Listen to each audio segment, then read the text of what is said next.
चांगली वार्ता, चांगल्या विचारांचं निर्भीड वृत्तपत्र व वृत्तवाहिनी. उत्तर केरळमधील मलप्पुरम जिल्ह्यातून एक धक्कादायक आणि अत्यंत दुर्दैवी घटना समोर आली आहे. येथे काही लोकांनी एका गरोदर हत्तीणीला फटाके भरलेले अननस खाण्यास दिले. त्यामुळे या हत्तीणीचा नदीत उभ्या उभ्या मृत्यू झाला. प्राणी माणसावर विश्वास ठेवतात, मात्र माणसांनी माणुसकी सोडल्याचं हे चित्र समोर आलं आहे.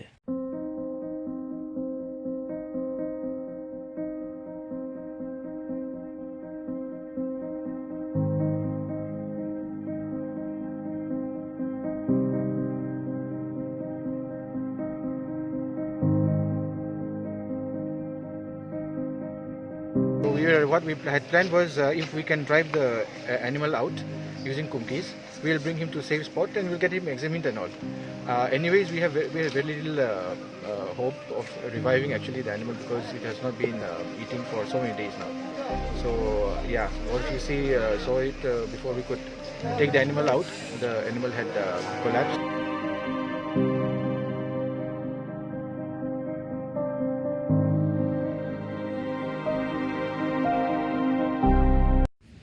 पृथ्वीसाठी धोकादायक ठरू शकणारा एक लघुग्रह पृथ्वी जवळून जाणार असल्याचा इशारा अमेरिकेतील अंतराळ संशोधन संस्था असणाऱ्या नासानं दिला आहे.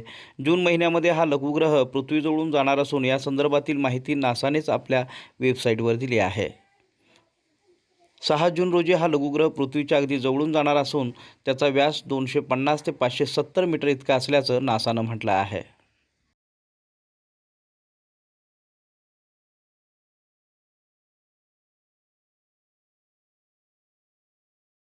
अनेक दिवसापासून काँग्रेसचे माजी अध्यक्ष राहुल गांधी भारतातील अनेक तज्ज्ञ व्यक्ती आणि उद्योगपतींशी संवाद साधत आहेत. त्यांनी देशातील प्रसिद्ध उद्योगपती आणि बजाज ऑटोचे व्यवस्थापकीय संचालक राजू बजाज यांच्याशी आज संवाद साधला. या चर्चेदरम्यान बजाज यांनी देशात कोरोनाच्या पार्श्वभूमीवर लागू करण्यात आलेल्या लॉकडाऊनवर टीका केली आहे. whether in terms of business, in terms of one's own emotions, in medical terms. It's quite surreal. I mean, I don't think anyone imagined that the world would be locked down in this way. I don't even think during the World War, the world was locked down. I think even then things were open. So it's a unique and devastating sort of phenomenon. But I will say this, that I have friends and family starting from Japan because of our association with Kawasaki. People I know in Singapore. People I know in so many places in Europe. या भागाचे प्रायोजक आहेत Mansi agri clinic, agri business centre, Pune. मानसीचा कृषी संदेश. नमस्कार शेतकरी मित्रांनो, सध्या द्राक्ष बागेमध्ये पूर्व मोसमी पाऊस चालू झाल्यामुळे बागांच्यामध्ये शाकीय वाढ जास्त मोठ्या प्रमाणात दिसत आहे आणि बागेमध्ये पिवळापणा दिसत आहे.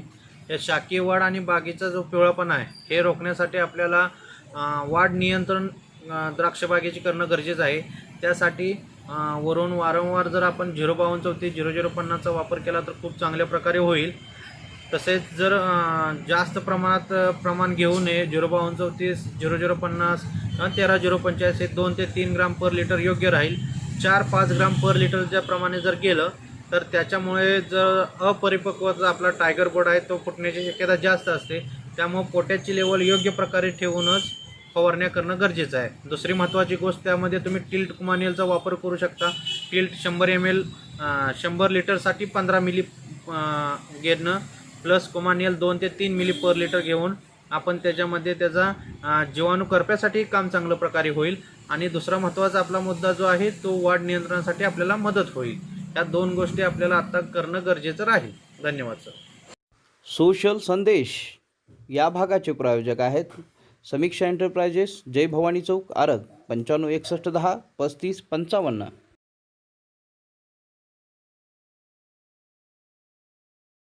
कोर्ट में चल रही सुनवाई के बीच बौद्ध समुदाय ने भी सुप्रीम कोर्ट में याचिका दायर की है। बौद्ध समुदाय ने कहा कि विवादित जमीन पर ना तो मंदिर था ना ही मस्जिद होने के कोई सबूत मिले हैं। वहाँ स्तूप मिला है जो बौद्ध धर्म का वैचारिक आधार है, लिहाजा बौद्ध समुदाय को उस जमीन पर अधिकार दिया जाए। सुप्रीम कोर्ट ने कहा है कि मुख्य मुद्दे की सुनवाई वाली बेंच इसकी सुनवाई कर सकती है। सन 1862-63 में आर्कियोलॉजिकल सर्वे ऑफ इंडिया द्वारा प्रस्तुत की गई रिपोर्ट में अयोध्या में बुद्ध स्तूप होने की बात कही गई थी। अयोध्या का वास्तविक नाम साकेत नगरी था। यह उस वक्त बुद्धिज्म का प्रमुख केंद्र था। इतिहासकार तथा अभ्यासक मानते हैं कि यहाँ स्वयं भगवान बुद्ध ने अपना महत्वपूर्ण समय बिताया। दरअसल अयोध्या में रहने वाले विपिन कुमार मौर्य ने सुप्रीम कोर्ट में इस बारे में याचिका दायर की है। उन्होंने विवादित स्थल पर भारतीय पुरातात्विक सर्वेक्षण विभाग ASI द्वारा 4 बार की जाने वाली खुदाई के आधार पर यह दावा किया है कि विवादित जमीन पर पहले बौद्ध स्थल था। गौरतलब है कि इलाहाबाद हाई कोर्ट की लखनऊ बेंच के आदेश पर ऐसी अंतिम खुदाई साल 2002-2003 में हुई थी। सुप्रीम कोर्ट में यह याचिका पिछले हफ्ते ही दायर की गई है। इसे संविधान के अनुच्छेद 32, अनुच्छेद 25, 26 और 29 के साथ के तहत दीवानी मामले के रूप में दर्ज किया गया है। दायर याचिका में कहा गया है कि यह याचिका बौद्ध समुदाय के उन सदस्यों की तरफ से दायर की गई है जो भगवान बुद्ध के सिद्धांतों के आधार पर जीवन जी रहे हैं। याचिका में दावा किया गया है कि बाबरी मस्जिद के निर्माण से पहले उस जगह पर बौद्ध धर्म से जुड़ा ढांचा था। मौर्य ने अपनी याचिका में कहा है कि ASI की खुदाई से पता चलता है कि वह स्तूप, गोलाकार स्तूप, दीवार और खंबे भी थे जो किसी बौद्ध विहार की विशेषता होते हैं। मौर्य ने दावा किया है कि जिन 50 गड्ढों की खुदाई हुई है वहाँ किसी भी मंदिर या हिंदू ढांचे के अवशेष नहीं मिले हैं। अयोध्या विवादित स्थल पर मस्जिद से पहले बौद्ध स्तूप हुआ करता था जो बौद्धों का प्रमुख आध्यात्मिक और धार्मिक केंद्र था। बाबर के सेनापति मीर बाकी ने इसे तोड़कर मस्जिद का निर्माण कराया था।